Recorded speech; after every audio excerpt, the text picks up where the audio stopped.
go, Jin is gonna be very strong for this game. Especially against a Kaisa, I think Jin would have the upper hand in terms of burst damage potential, in terms of but in terms of a team fight, when you're all in, I think Kaisa would be, much more dominant with the ultimate, trying to go for the back end, and potentially even sniping out Jin in the process. So it's basically just about execution. These two drafts has their own advantages and disadvantages, pros and cons, as you may say it. Yeah, I'm gonna go back to what you're talking about with the advantages, right? I think that NEXPLAY has the better team fight comp, and Mhm. and Omega has the better kind of snipe comp, right? To get singular picks. And I think Mhm. that's smart for Omega because I think NEXPLAY has better team play in general. They're better at making calls. They're better at Mhm. going as a team. But Omega have very good individual players. So if they can just avoid all out 5v5 team fights and just try to get picks, I think Omega can steal this one. I think they just need to focus on getting one pick at a time, like this here. Trying to go on the gank onto Evelyn. She's getting extremely low, Ooh. and she's gonna get it taken out. That's exactly the start that Omega's looking for. Yeah, that just supports the statement that you stated a while ago, right? Wherein Smart Omega really really strong when it comes to ganking, when it comes to skirmishing against the enemy team, but the team fight, it's kind of lacking. So I think NXP really needs to go for that team clashing potential against Smart Omega, especially early into the matchup, so that Jin could not scale out, Akali could not scale out, and that is going to be very important to the side of NXP. Yeah, well, all that was happening, and we were it's talking about things happening. We have yet another kill up in the top lane. This time is NEXPLAY actually pushing in onto that Akali and getting her taken out there. That's a huge play because making sure that Akali doesn't get out of control is one of the ways to victory here if you are NEXPLAY. So very well done by them. You're seeing both teams' strengths come into play here, right? NEXPLAY just all out good team play, good rotation, and getting 3 in that top lane to guarantee that pick. Whereas we have the Omega side going for more of like an outplay, an execution play when they got their own pick.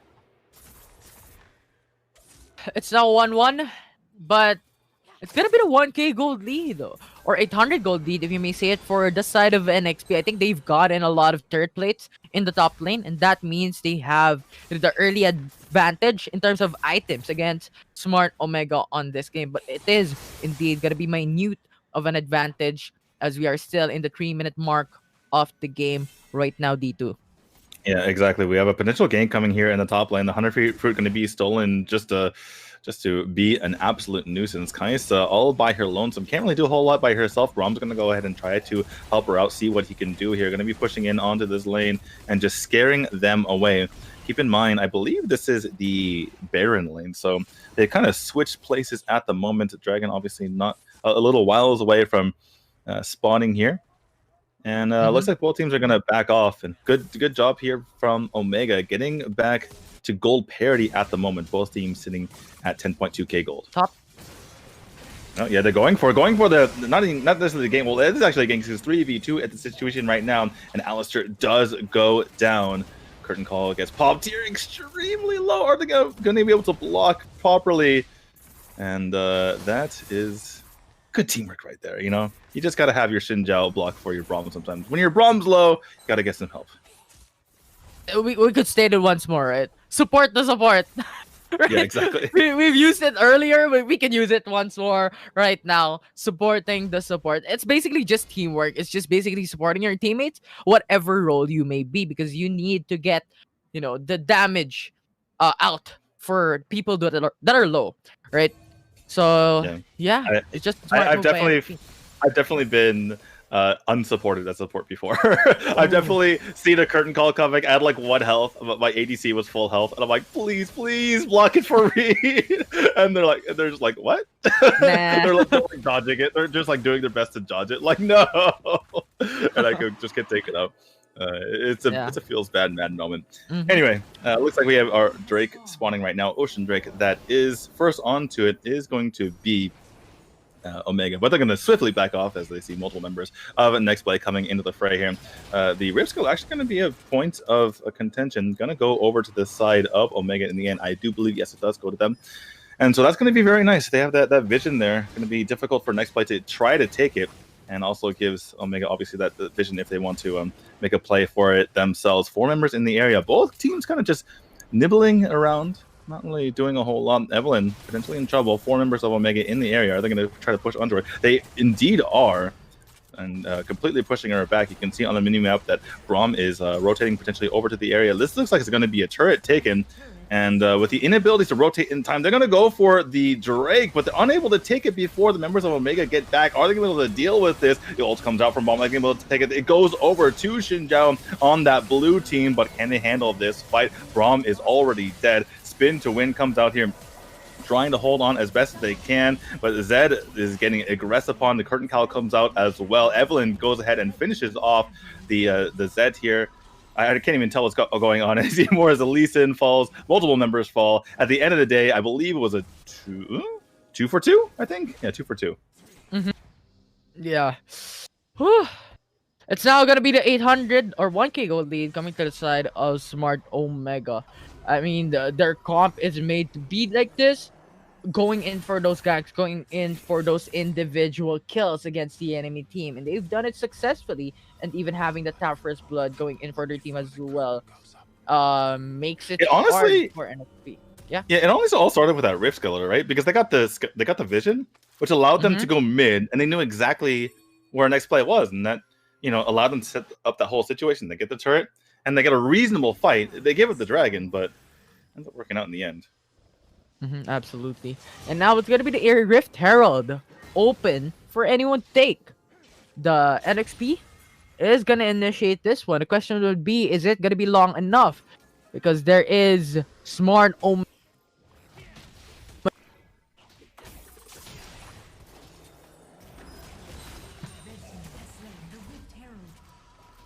Looks like we're back. All right, yeah, we are back. We lost connection for a little bit there. Looks like the Rift Herald was taken. Unfortunately, Infinity, I do not know who it went to in the end. It looks like check. most likely Omega. Smart. Yeah, it looks, Smart okay. Omega. Oh yeah, you can see it on Lee Sin's thing there. Huh? Okay, interesting. So yeah, Lee Sin was able to take it in the end. We kind of figured as such because we saw NEXTPLAY kind of starting it, but they weren't able to leash it completely away, and that means Omega take that advantage and get in there. This is probably the closest game we've had so far, even in this series thus far. I mean, Omega dominated game 2, NEXTPLAY dominated game 1. First time we're actually seeing a very close game here as the potential game comes onto the Akali. Silenced, but still is able to get that shroud off, and multiple members are rotating over to this bottom lane. Can the members of NEXTPLAY get away? Looks like they are going to be able to in the end, and it is a fruitless attempt. Wow, ult comes out onto the Evelyn. I actually wasn't expecting that to happen. The ult comes out from Evelyn as well. Tries to keep herself alive. An ult exchange for an ult. Zed's gonna go ahead and back away. Lee Sin, hello. Kaisa, no, Kaisa, no. She's probably looking at her items or something. Completely left open is the Evelyn. They go down for no retribution, but the fight still continues. The ult actually comes out trying to get on this Alistar, but he's a beefy boy. They're going to turn their sights over to the Akali now. She's pulled out her charge to try to stay alive as long as possible. The Alistar does go down in the end, but rejoining the fight is at least, and actually gets massive damage off, and that is 2 falling here for NEXTPLAY. The curtain call comes as well, trying to get even more kills for Omega Smart. And in the end, as we take a survey of the situation, looks like it was a 3-for-1 in favor of Omega. As they let the Rift Herald go, Omega is taking this game by the horns. Let's look at the replay brought to you by Trovo. They're clashing in the mid lane, basically. But you know what? Smart Omega has the advantage when it comes to gold. They have the advantage when it comes to items. And now they're dominating when it comes to 1v1. Because look at that, right? NXP was split up. There's no follow through. There's no initiation coming in for the side of NEXTPLAY Esports on that specific engagement. And overall, when you don't have that team fight initiation, the side of Smart Omega is going to win it all when it comes to that individual fights against the enemy team. Yeah, it looks like NEXTPLAY getting a little impatient there, right? Because they pop so many abilities, including at least one ult onto an Alistar. And, it's like, what is the upside there? It's like higher risk, low reward, right? If you get the Alistar, it's like, great, you got an Alistar. It's not that big of a deal. And instead they got turned on, and experience the high risk part of that equation. In comes Lee Sin, jumping onto multiple members. He's gonna try to back off, but the members of NEXTPLAY are caught. Kai'Sa goes down immediately. Here comes the curtain call to try to get the damage on them, and they are receiving that damage. They're still pushing on. Oh my goodness, Braum actually does go down to the curtain call in the end, and Garen and the Xin Zhao can only try to run away at the end of all of it, and that leaves the Dragon completely available here for Omega to take, as well as another turret, as Zed wasn't even part of that fight, Infinity. Now it's just on a fringe edge for the side of NXP. Like, how can you put it back into the game, considering that you are currently at a 6k gold disadvantage against the enemy team at a 10-minute mark, and considering that there is also 4 turrets by Smart Omega against yourself. Inhibitor turret only remaining for mid and top lane. So one gank that NXP would lose, that's surely gonna be the inhibitor turret going to the side of Smart Omega in their favor. So I think it's just gonna be safe play right now for NXP. You know what's funny as I'm watching this game is that it seems to the naked eye that even though Omega has a reasonable comp, but they're not the most synergistic, right? Because they have a lot of single target champions, and you have people like Alistar who are, more of a wombo combo setter upper. But it ends up working out for them because for NEXTPLAY, they can't really engage the fight in any perfect manner. If they spread out, they get picked off one by one. If they group together, then Alistar is going to go ahead and knock them all up. So it's kind of like damned if you do, damned if you don't, and it's weirdly working out here for Omega. Yeah, and you should not go for those split push that we're seeing right now. Like Evelyn into the bottom lane. How could she react that far from the top jungle side when a clash occurs? Right, it's too far. Yeah, I totally agree with you. She's trying to match the Zed, but it's not really working out. The Zed just kind of does his own thing. She's kind of pushing not too far. There is still that all 3 turrets down left over in that bottom lane, so she's trying to be able to match that. But here we have Omega potentially taking this Baron, putting pressure on. Obviously, Zed's pushing into that bottom lane, so keeping it very difficult for them to move forward. And that is a snipe behind the turret by Zed, and they're going to be pushing forward to try to take on this team fight. Very deep into the fight, however, is one of the members of Omega going to be able to barely get out of there. At least it is, by the way, and they're pushing in even farther. The 1v1 in that river. I'm not even sure who these members are, but looks like one of them has the GA. Actually, I'm getting a bit of a slideshow. Apologies to our viewers. And there is the jump in from the Akali to take out the Garen. He's trying to make his escape. In the end, it doesn't look good for NEXTPLAY. I think they lost after they lost the Evelyn. I believe they lost 2-1 in that team fight in the end, and yeah, not looking good for them. Yeah, and imagine if Evelyn was there. That was an extra charm for your team, an extra damage for your team. And yes, the bottom turret really would be there, though. Yeah, she can't really be there, though. Yeah, anyway, go on. Yes, the bottom turret would be taken, but you still have the chance to, go for prolonged fights against your enemy teams. And you really need everyone, considering that AK Goldie is going to the side of Smart Omega at this point in time. So everything would be necessary for your team to try and survive and to try and make some plays. And if Zed tries to split push in the bottom lane, then go for that gank into the bottom lane, take off Zed, and go react on what happens next. Yeah, it just seems like overall the Evelyn just hasn't been the greatest pick here for NEXTPLAY. Not really making that to work for them. Looks like a bait coming out here from Omega, pretending to go onto the Baron, but immediately jumping onto the members of NEXTPLAY, and they got them extremely low. In comes Zed. He's here for this fight this time around, and already the Braum has gone down. So too has another member. I can't tell. I'm so sorry. There goes the Kai'Sa, I believe, because she has purple hair. Infinity, again. It's the same story again. Omega doing extremely well to bait out this Baron and take a team fight, and they've taken a 3-0 lead in that team fight. And that means that they're going to be taking this Baron and pushing in for the win. Yeah, and that's the problem. We've actually talked about it already a while ago in terms of draft. What's going to be the initiation from NXP? Right? Yeah, you have the Braum, sure. What's next? Right? What's to follow up?